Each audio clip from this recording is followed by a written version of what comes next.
अस्सलाम वालेकुम। आज हम आपको करेले छीलने का बहुत आसान तरीका भी बता रहे हैं और इनको किस तरह फ्रीज़ करना है वो भी बताएंगे।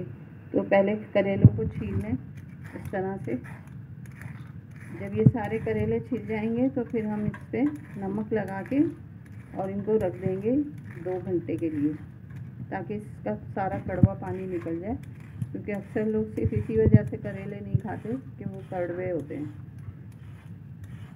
ये देखें कितने आराम से छिल रहे हैं। ये देखें, बस इस तरह से इनको छीला।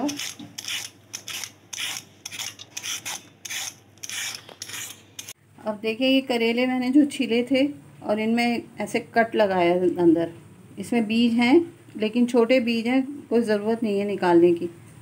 बस इनको इसी तरह साबुत ही रख लें या काट लें, आपकी मर्ज़ी है। मैं तो साबुत ही इसको फ्रीज़ करूँगी। अब इसमें 2 चम्मच भर के नमक डाल दें।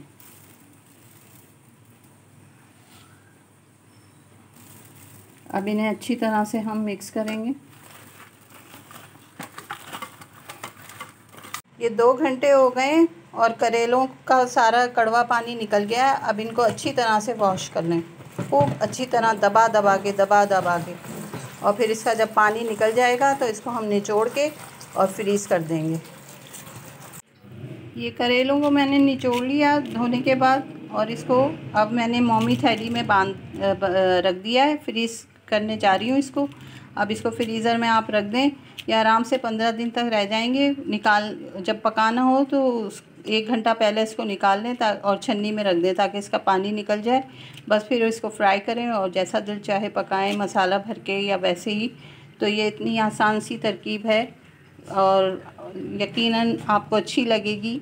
और ज़रूर बताइएगा कि ये हमारी ये बताई हुई तरकीब आपको, ये बल्कि टिप कह देना चाहिए इसको, तो कि कितना आसान कर दिया है अब करेलों को भी।